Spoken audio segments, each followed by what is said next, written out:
Olá! Começa agora a segunda edição de Diálogos Acadêmicos e Profissionais, uma série de programas que prioriza a socialização do conhecimento acadêmico e a aplicabilidade desse saber em questões do nosso cotidiano. Para isso, a cada programa convidamos profissionais especialistas para dialogar sobre as situações que abordaremos. O tema de hoje: contribuições da psicopedagogia, da psicomotricidade e da inclusão e da diversidade à educação. Acompanhe conosco, já voltamos.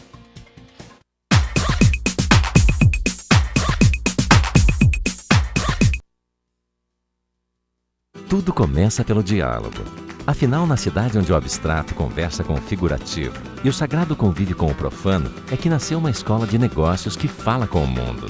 A ESAD, a melhor escola de negócios da Europa, se uniu à FI Business School para trazer para o Brasil o AMP, Advanced Managing Program, o programa de direção geral voltado a executivos que querem dominar a língua do sucesso. ESAD, o diálogo profissional e o acadêmico no mais alto nível.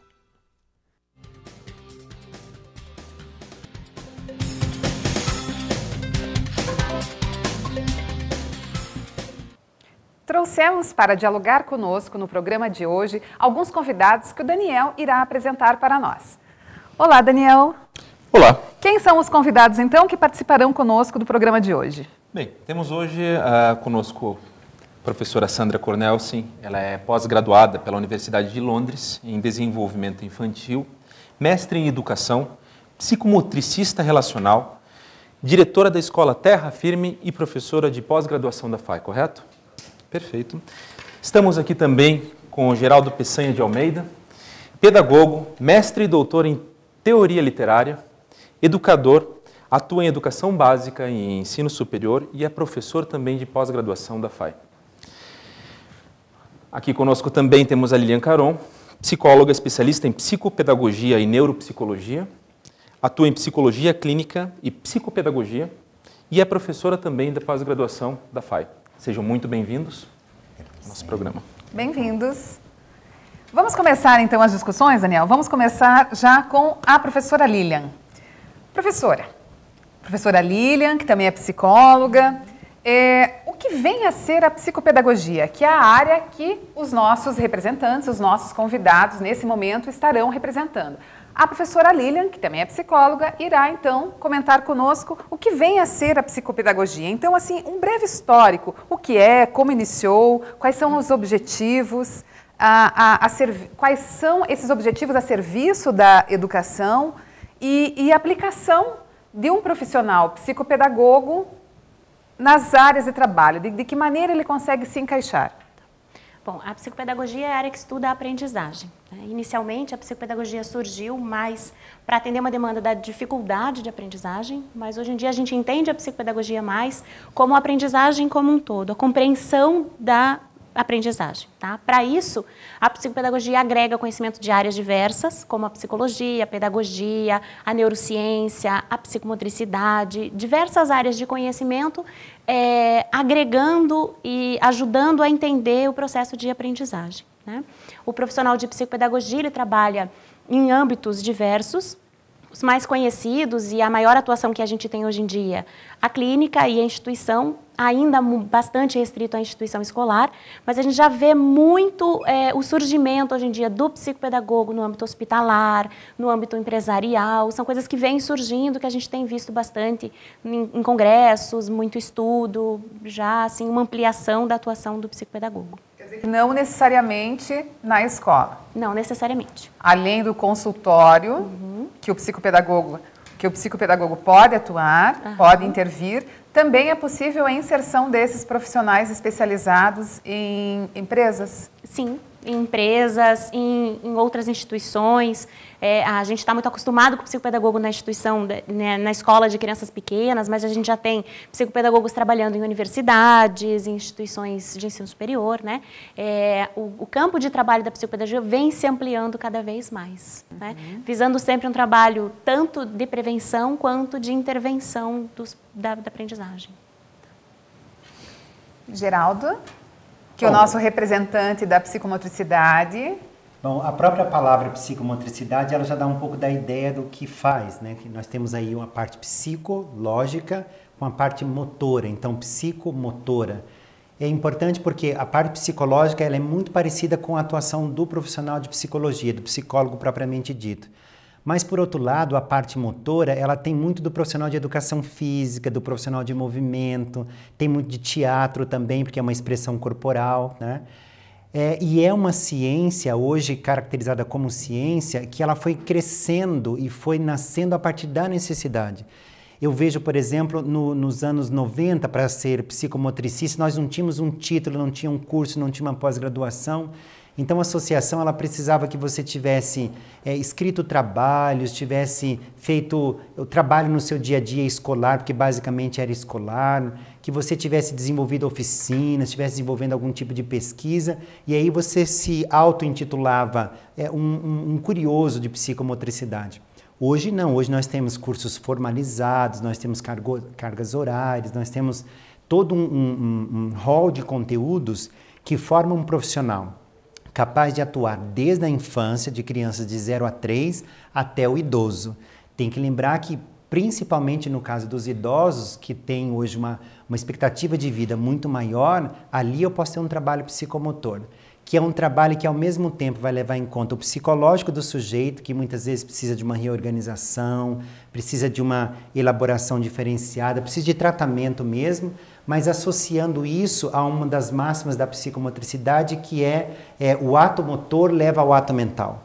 Então, quando eu estou movimentando o meu corpo, eu também estou movimentando a mente. Esse é o princípio da psicomotricidade. Então, sendo idoso ou criança, movendo-se, a gente também está aprendendo. Então, para isso serve a psicomotricidade. Até mesmo para reparar situações de aprendizagem que não foram possíveis e que às vezes ficam decalcadas no corpo, né? O corpo fica impregnado, fica imóvel, ele fica rígido, e isso vai somatizando, vai transformando em doença propriamente dita. Então, é uma ciência que hoje tem um papel específico, não só na escola, no papel da aprendizagem, mas também na qualidade de vida, ou como eu prefiro chamar, na vida qualificada de adultos e idosos. Dessa forma, só para complementar, a Lilian comentou que a psicopedagogia também já começa a ter uma abrangência um pouco maior. A gente entra até no âmbito empresarial, não apenas restrito ao hospitalar, que você colocou assim como qualquer empresa poderia tirar valia de um profissional que atua na área de psicopedagogia. A psicomotricidade também vislumbra essa abrangência no futuro? Como é que tem funcionado esse movimento? Sem dúvida. Nós, no final do ano passado, nós tivemos, por exemplo, as secretarias municipais de saúde e as secretarias estaduais de saúde recomendando para um grupo de pacientes, por exemplo, em São Paulo, atividades que não eram comuns, né? Como cromoterapia, como acupuntura, como movimento.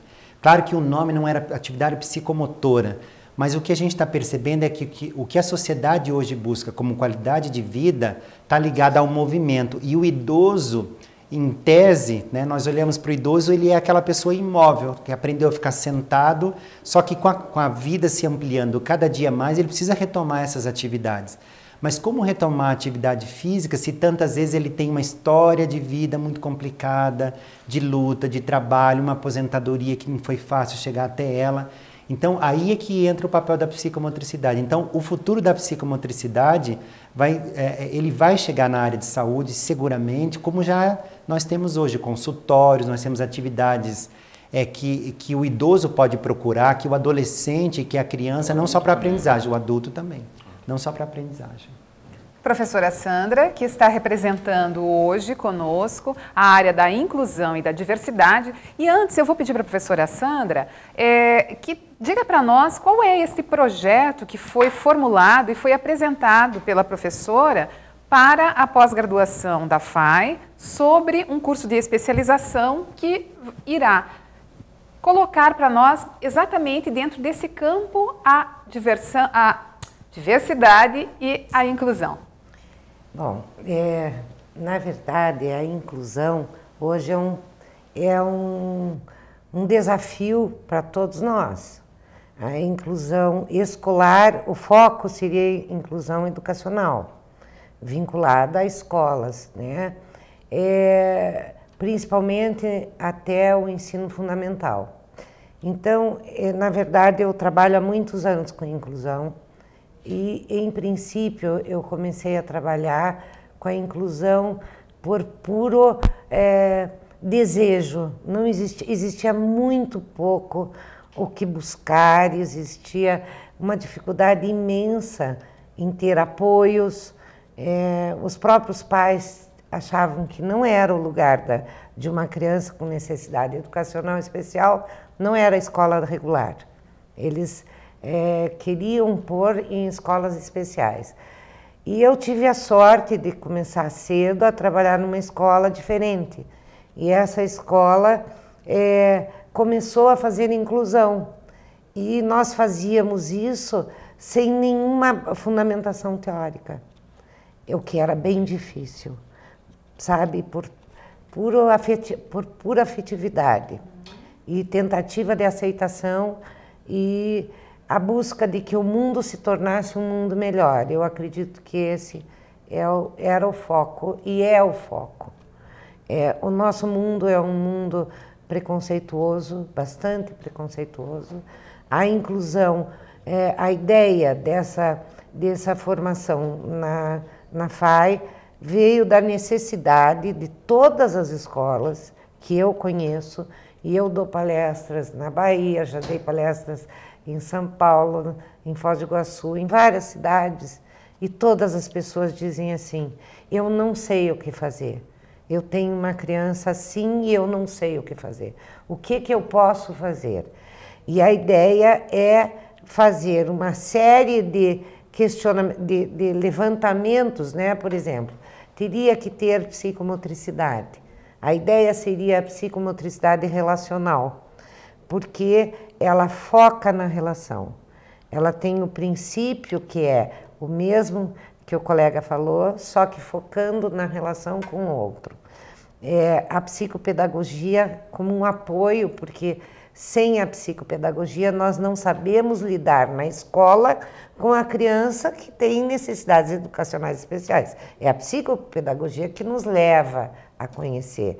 Então, teríamos algumas áreas de atuação em comum que nos levam, que foi a necessidade vivida nesses 40 anos de educação inclusiva, que nos levou a construir esse curso.